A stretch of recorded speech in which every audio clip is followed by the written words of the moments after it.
இப்போ ஆக்ஷன் ஸ்ட்ராட்டஜின்னு பார்த்தோம்னா காசி தாத்தா மட்டும் இருக்கப்பலாம் ஒரு மாதிரி தோனி சொல்றது ஒரு மாதிரி பிளேயர்ஸ் இருப்பாங்க. போன ஐபிஎல் ஞாபகம் இருக்கா ப்ரோ? ஒரே மேட்ச் ஒரே ஓவர் தான் முக்கியம், 27 ரன்.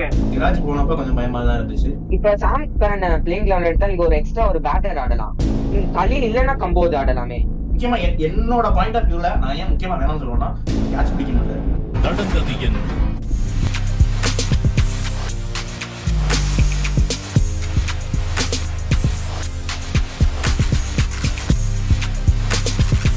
தமிழ்நாடு பசங்க 2 பேர் வந்திருக்காங்க, ப்ளஸ் தலைவன் இருக்கான். இதுக்கு மேலே என்ன வேணும் உங்களுக்கு? சரி, அப்ப நம்ம அப்படியே சிஎஸ்கேக்குள்ள போயிடலாம்.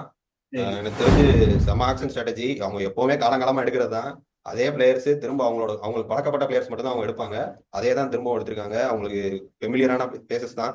2 ஆக்ஷன் கடந்த 2 ஆக்ஷனா அந்த சுந்தர்ராமன் அவர் வந்ததுல இருந்தே ஆக்ஷன் நல்லா தான் போயிட்டு இருக்க மாதிரி எனக்கு ஒரு ஃபீலிங். அதுக்கு முன்னாடி இருந்தப்போலாம் காசி தாத்தா மட்டும் இருக்கப்பலாம் ஒரு மாதிரி தோனி சொல்றது ஒரு மாதிரி பிளேயர்ஸ் இருப்பாங்க. இப்போ ஃபுல்லா ஸ்டாட்ஸ் நான் எல்லா பிளேயர்ஸுமே அவங்களுக்கு அந்த கண்டிஷன்ஸ்க்கு ஏற்ற மாதிரி இருக்க சிமிலர் கண்டிஷன்ஸ்ல நல்லா பண்ண பிளேயர்ஸ் தான் எடுத்திருக்காங்க.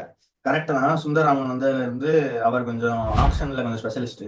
அவர் வந்ததுல இருந்து அவரோட இன்புட்ஸ் நல்லாவே தெரியுது. ஃபுல்லா ஸ்ட்ராட்டஜி பெருசா ஒன்றும் இல்லை. ஏற்கனவே சென்னையில நல்லா பண்ணியிருந்தா அவங்களுக்கு ஒரு டிக்கு. ஸ்பின்னர்ஸ் கண்டிப்பா வேணும், ஸ்பின்னர்ஸ்ல இன்வெஸ்ட் பண்ணியிருக்காங்க. ஸோ அதுக்கப்புறம் ஃபாஸ்ட் பவுலர்ஸ் சிமிலரா கிடைக்கல, நல்ல பெரிய நேம் கிடைக்கலன்னா ஆப்ஷன்ஸ் நிறைய வச்சுட்டு நம்ம யூஸ் பண்ணிக்கலாம், எந்த இடத்துல வேணுமோ அந்த மாதிரி யூஸ் பண்ணிக்கலாம் சொல்லிடுவாங்க. ஓவர்சீஸ் பிளேயர்ஸும் ஒரு ஸ்லாட்டை ஃபில் பண்ணாம விட்டுருக்காங்க.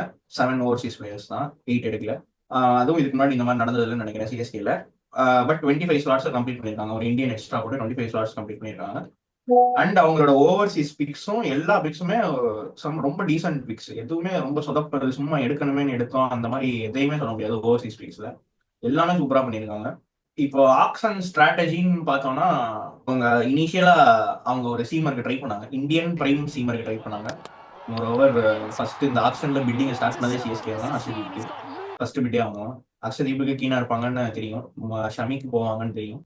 சிராஜ் போனப்ப கொஞ்சம் பயமா தான் இருந்துச்சு, என்ன பண்றாங்க சிராஜ் வச்சு என்ன பண்ணுவாங்க அப்படின்னு சொல்லிட்டு. பட் ஸ்டில் யாருமே கிடைக்கல. அதுக்கப்புறம் இன்னும் அவங்க போன போயிட்டு எடுக்க முடியாத பிளேயர்ஸ் எல்லாமே கொஞ்சம் தேவைப்படுற பிளேயர்ஸ் தான். ஆனா முன்னாடி பழைய ஆப்ஷன்ல இருந்த மாதிரி ரொம்ப ஐடலா இருந்துட்டு யாரு வேணுமோ அவங்களுக்கு மட்டும் போகணும் அந்த மாதிரி இல்லாம புரிஞ்சுக்கிட்டாங்க. டீம்ஸ் இப்போ எல்லாருக்கும் எல்லா ஸ்டாட்ஸும் தெரியுது, எல்லாமே இருக்கு. ஸோ நம்ம ஒழிச்சு வச்சு ஒரு பிளேயர் எடுக்க முடியாதுன்றது தெரிஞ்சு போச்சு. ஸோ அவங்களோட ஆப்ஷன்ஸை பார்க்கலாம். ஃபர்ஸ்ட் ஓப்பனிங்ல ருத்துவோட பார்ட்னர் பண்றதுக்கு டெவான் எடுத்தாங்க 6 பாயிண்ட் சம்திங்ல. Nice pick. 6க்கு டீசென்டான வேல்யூ. அண்ட் ரச்சின் ரவீந்திரா அவரோட பேக்கப்பா 4 crores கிடைச்சாரு. ஆர்டிஎம் பண்ணோம் அந்த பிக்கை, அதுவும் ஒரு நைஸ் பிக். அதுக்கப்புறம் திரிபாதி கூடா 2 பேரும் ரைட் ஹேண்டர்ஸ். இவங்க தான் ரைட் ஹேண்டர்ஸ் பிக் இங்க இருக்கிறது. மற்ற எல்லாரும் ரீடைன் பண்ண எல்லாரும் லெஃப்ட் ஹேண்டர். இதுவரை சொன்ன எல்லாரும் லெஃப்ட் ஹேண்டர். கைக்வாட் மட்டும் தான் ரைட். ஸோ இப்படிதான் லைன் அப் இருக்கும். அவங்க இதுக்கப்புறம் அந்த பிக்ஸ்ல லைன் அப் ஸ்லாட்ஸ் வச்சுதான் அவங்க பிக்ஸ் சூஸ் பண்ணிருக்காங்க.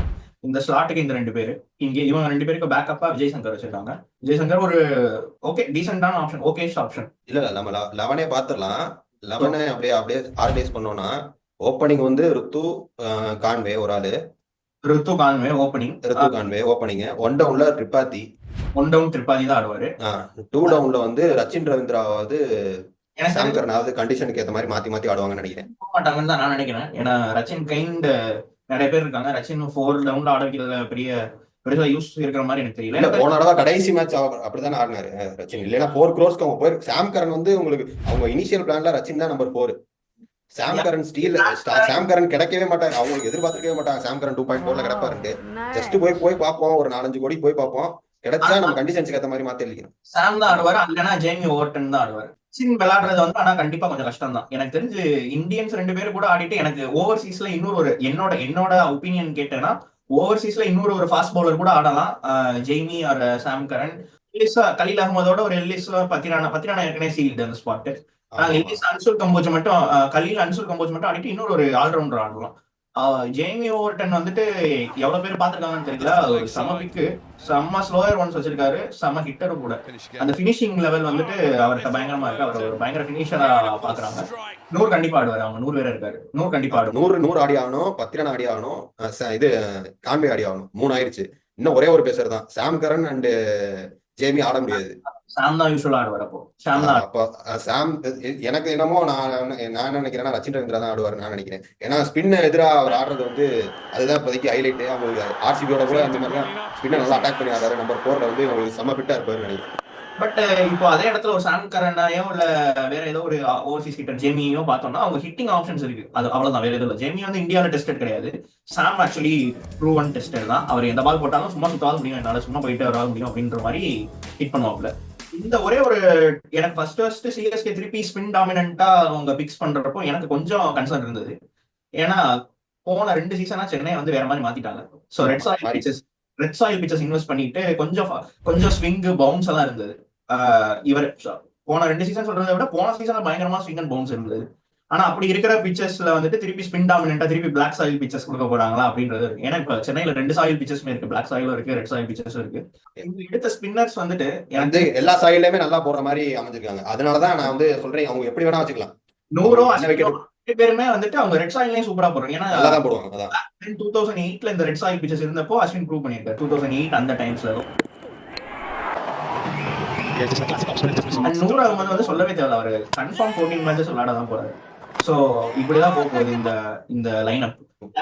எனக்கு தெரிஞ்ச லெவல்ல வந்து கான்வே, ருத்து ஓப்பனிங், 1 டவுன்ல ட்ரிபாத்தி, 2 டவுன்ல சாம் கரன் வச்சுக்குவோம். நான் ரச்சின் வந்து நினைச்சேன், சரி ஓகே சாம் கரனும் ஓகே தான். நம்பர் 4, நம்பர் 5ல தூபே, நம்பர் 6ல ஜடேஜா, நம்பர் 7ல தோனி, நம்பர் 8ல ஆஷ், நம்பர் 9ல 100, number 10 Khaleel, number 11 Anshul Kamboj, number 12 Pathirana. தோனியும் ஜடேஜாவும் அவ்வளோ ரிலேயபிள் ஃபினிஷர் கிடையாது. ரொம்ப ப்ரெஷர் சுச்சுவேஷன்ல விளாடல.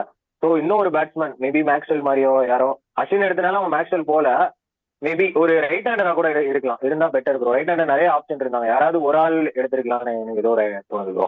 எடுத்திருந்தா இன்னும் கொஞ்சம் நல்லா இருக்கும். இப்ப சாம் கரன் பிளேயிங் லெவல் எடுத்தா நீங்க ஒரு எக்ஸ்ட்ரா ஒரு பேட்டர் ஆடலாம்.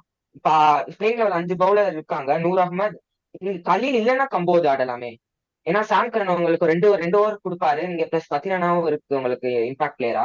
நூர் அகமது, அஸ்வின், ஜடேஜா கண்டிப்பா 12 ஓவர் முடிப்பாங்க. சோ நீங்க கலீல் இல்லைன்னா கம்போதை மட்டும் ஆட வச்சா அது ஒரு 4 ஓவர்ஸ் முடிஞ்சது. நீங்க 2 ஓவர்ஸ் சாம் கரன், நீங்க சாம் கரன் நீங்க பேட்டரா கூட ஆடலாம். நீங்க ப்ரோ ஆனா என்ன பிரச்சனைனா சாம் கரன் பவர் பிளேல போட வைக்க முடியாது ப்ரோ. இப்ப வந்து பஞ்சாபோட அட்மாஸ்பியர் வேற, சிஎஸ்கேவோட அட்மாஸ்பியர் வேற. இல்ல அட்மாஸ்பியர்னு சொல்ல, ஆக்சுவலா உங்களுக்கு பஞ்சாப் வந்து என்னன்னா ட்ராக் வந்து ரொம்ப ஸ்லோ, சிஎஸ்கேவோட பழைய ட்ராக் மாதிரி. அதே மாதிரி தான் கிட்டத்தட்ட அப்படியே தான் இருந்துச்சு பிளாக் சாயில் விக்கெட். ஸோ என்னன்னா அவருக்கு வந்து ஆப்பர்ச்சுனிட்டி இல்லை. ரபாடா, ஹர்ஷ்தீப், ஹர்ஷல் பட்டேலுக்கு நடுவில் அவருக்கு ஆப்பர்ச்சுனிட்டி இல்லை. டெத் ஓவர்ல 16 ஓவர் மட்டும் தான் போட்டாரு. ஆவரேஜா ஒரு மேட்சுக்கு 2 ஓவர் தான் போடுறாரு. ஸோ நம்ம 2 ஓவர் அவர்கிட்ட இருந்து வாங்குறதுங்கிறது கரெக்டா இருக்காது. மேபி அஸ்வினே பவர் பிளேல வரலாம். இல்ல அதான் அவங்க டீம் அவங்க ஆல்ரெடி நல்ல பிளான்ல வந்தாங்க. அந்த பிளானுக்கு ஏற்ற மாதிரி எனக்கு தெரிஞ்சு அவங்க ஃபர்ஸ்ட் பிட் பண்ண எல்லாரையுமே வந்து சிஎஸ்கே வந்து ஒரு 10 பேர்கிட்ட அவங்க நினைச்ச ஃபர்ஸ்ட் சாய்ஸ் பிளேயர்ஸ் எடுத்தாங்க. யாருன்னா ஃபாஸ்ட் பவுலர்ஸ் தான். அந்த ஒரு டிபார்ட்மெண்ட் தான் அவங்களால ஃபர்ஸ்ட் பிக்ஸுக்கு போக முடியல. அதனாலதான் மல்டிபிள் ஆப்ஷன்ஸ் போயிட்டாங்க. தீபக் சாருக்கு பெருசா யாரும் அடிச்சிட மாட்டாங்கன்னு நினைச்சிருப்பாங்க. ஆமா பின்னாடி அதுக்காண்டி தான் அவங்க வெயிட் பண்ணாங்க. ரொம்ப ரிஸ்கான ஆப்ஷன்ஸ் எடுக்காம வெயிட் பண்ணாங்க. அது கொஞ்சம் மிஸ் ஆனனாலதான் இப்போ வேற நிறைய பவுலர்ஸ் அது தீபக் சார் எடுக்கிறனாலதான் அன்சுல் கம்போஜ், குர்ஜப்னீத் நிறைய எல்லா பவர் பிளே பவுலர் எடுக்க வேண்டியதா இருந்துச்சு. அவங்களோட பேக்கப்ஸும் எனக்கு தெரிஞ்சு நல்லா இருந்த மாதிரி தான் இருக்கு. பேக்கப்ஸும் நல்லா சாலிடான பேக்கப்ஸ். ஷேக் ரஷீத் வந்துட்டாரு. சோ நம்பர் 3க்கு கமலேஷ் நாகர்கோட்டி திடீர்னு எங்க இருந்தோ வந்துருக்காரு. அவரு இப்ப நல்லா தான் பெர்ஃபார்ம் பண்ணிட்டு இருக்காரு. இப்போ நீங்க சொல்றீங்க, இப்போ இவ்வளவு பேசுறோம்ல, கலீல் இப்போ இன்ஜுரியில தான் இருக்காரு. அவர் ஆஸ்திரேலியா ஆமா அவர் கலீல் செம இன்ஜுரி ப்ரோனு. அது வந்து உண்மைதான். ஆனா ஆமா ப்ரோ, அதனாலதான் சீப்பா அதனால எடுக்க விட்டுருக்காங்க. அதனாலதான் சீப்பா வந்துட்டு கண்டிப்பா ஃபிட்டா இல்லனா எனக்கு தெரிஞ்ச நாகர்கோட்டி தான். முகேஷ் போன ஐபிஎல் ஞாபகம் இருக்கா ப்ரோ? ஒரே மேட்ச் ஒரே ஓவர் தான் முகேஷ் சௌத்ரி போன மொத்த சீசன்லயும் 27 ரன். அவர் டெத்ல போட முடியாது. முக்கியமா என்னோட பாயிண்ட் ஆஃப் வியூல நான் ஏன் முகேஷ் முக்கியமா வேணும்னு சொல்லுவேன்னா, கேட்ச் பிடிக்க மாட்டாரு. கேட்ச் டிராப் ஆயிட்டே இருக்கும் எல்லா கேட்சும். அது வந்து அப்படி தனியா தெரியும். அவர் மட்டும் நாங்க போன சீசனுக்கு முன்னாடி 2022 சீசன் நினைக்கிறேன், முகேஷ், தேஷ்பாண்டே, தீக்ஷனா எங்க ஒழிச்சு வைக்கிறதே தெரியல. தீக்ஷனா கேட்ச் பிடிச்சிட்டு அன்னைக்கு நைட் பார்ட்டி அந்த மாதிரி இருக்கும். அஸ்வினா சில பேர் வந்து ஹை பிரைஸ்னு ஃபீல் பண்றாங்க. எனக்கு தெரிஞ்ச அவர் ஹை பிரைஸே கிடையாது. அந்த அவர் கொடுக்க போற பிராண்ட் வேல்யூ சோசியல் மீடியா மார்க்கெட்டுக்கு 10 கோடி ரூபாய், சிஎஸ்கே இன்னொரு 10 கோடி ரூபாய் தான் கொடுக்கணும் அஸ்வினுக்கு. அதான் கரெக்ட் தான் எல்லாருமே. ஆனா அஸ்வின் வந்து சீப்பர் ஆப்ஷன், வாசிக்கு போறோம் அஸ்வின் போலான்னா எல்லா டிஸ்கஷன் எல்லாத்துலயுமே அதான் பண்ணிட்டு இருந்தாங்க. பார்த்தா இப்படிதான் ஆக்ஷன் ஸ்டார்ட் அப்படிதான் ப்ரோ, டைனமிக்ஸ் பொறுத்து. இந்த இம்பாக்ட் பிளேயர் ரூல் வந்தனால என்ன ஆச்சுன்னா, இப்போ ஆல்ரவுண்டரோட வேல்யூ கம்மி ஆயிடுச்சு. நீங்க டாப்ல பாத்தீங்கன்னா நிறைய பேர் பவுலர்ஸ்ல நீங்க ஃபாஸ்ட் பவுலர்ஸ் பாத்தீங்கன்னா புவனேஸ்வர் குமார், தீபக் சார்ல 9.440 9 crore 40 lakhs வருதா? அந்த காசை வச்சு நம்ம வந்து எந்த பிளேயருமே சொல்ல முடியாது. நீ அந்த லெவலுக்கு குவாலிட்டி கொண்டு வர்றாங்க. ஆக்ஷன் டைனமிக்ஸ் இதுதான் ஆக்ஷன் டைனமிக்ஸ், வேற ஒன்றும் பண்ண முடியாது. இதுதான் அப்படிதான் போகும். சரி, இப்ப இது நம்ம ஆக்ஷன் டிஸ்கஸ் பண்ணிடுவோம். நம்ம ஆக்ஷன்ல வந்து அவங்க எப்படி போயிருந்தாங்க, நம்ம எப்படி போகணும், கிட்டத்தட்ட ஒரே மாதிரி ஆக்ஷன் ஸ்ட்ராட்டஜியா இல்ல. கரெக்டா? ஆமா, அவங்க வந்து ஃபாரின் ஓப்பனர் போயிருந்தாங்க, நீங்க இந்தியன் ஓப்பனர் போயிருந்தீங்க. ஜித்தேஷ் இங்க இங்க வந்து எங்களால திருப்பி சிஎஸ்கே பிளேயர்ஸ் பைபேக் பண்ற நிலைமையில இல்ல. நம்ம பீப்புள் எல்லாரும் சிஎஸ்கே பீப்புள் ரொம்ப ஹையா ரேட் பண்ணாங்க. கான்வேயா இருக்கட்டும், எல்லாரும் இருக்கட்டும். ரச்சினுக்கு மட்டும் ஆர்டிஎம் வந்ததுனால எங்களால ஆர்டிஎம் போட முடிஞ்சது. துஷார் தேஷ்பாண்டையும் எடுக்க முடியல, முகேஷ் சௌத்ரியை கூட எடுக்க முடியல. ஏன்னா நம்ம ஃபர்ஸ்ட் வந்தது வந்து விக்கெட் கீப்பர் செட். நான் வந்து ஜித்தேஷ் வந்து ஒரு பேட்ஸ்மேன், லோயர் ஆர்டர் பேட்ஸ்மேனா தான் பார்த்தேன். அவன் விக்கெட் கீப்பரை பார்க்கல. இஷான் தான் என்னோட மெயின் விக்கெட் கீப்பர். அவன் lower order batsman and still அந்த அந்த லெவனும் எனக்கு பெருசா. அதே மாதிரி அவங்க ஃபாஸ்ட் பவுலர்ஸும் எனக்கும் எந்த பெரிய ஃபாஸ்ட் பவுலர், பெரிய நேம் ஃபாஸ்ட் பவுலர்ஸும் யாரும் கிடைக்கல. ஹர்ஷதீப் ஃபுல் அவுட் போனோம், ஆனால் ஹர்ஷதீப் கிடைக்கல, ஆர்டிஎம் போட்டாங்க. அது இதே மாதிரி இப்போ சிஎஸ்கேல 8 ஃபாஸ்ட் பவுலர்ஸ் இருக்காங்க, நாங்கள் 9 ஃபாஸ்ட் பவுலர்ஸ் இருக்காங்க இந்த இந்த ஸ்குவாடு. மற்றபடி மற்றதெல்லாம் மோரலஸ் சேம் தான். ட்ரிப்பாத்தி இங்கே வரல. ஓகே ஓகே ஓகே, அப்போ நம்ம அடுத்த டீம் போயிடுவோம்.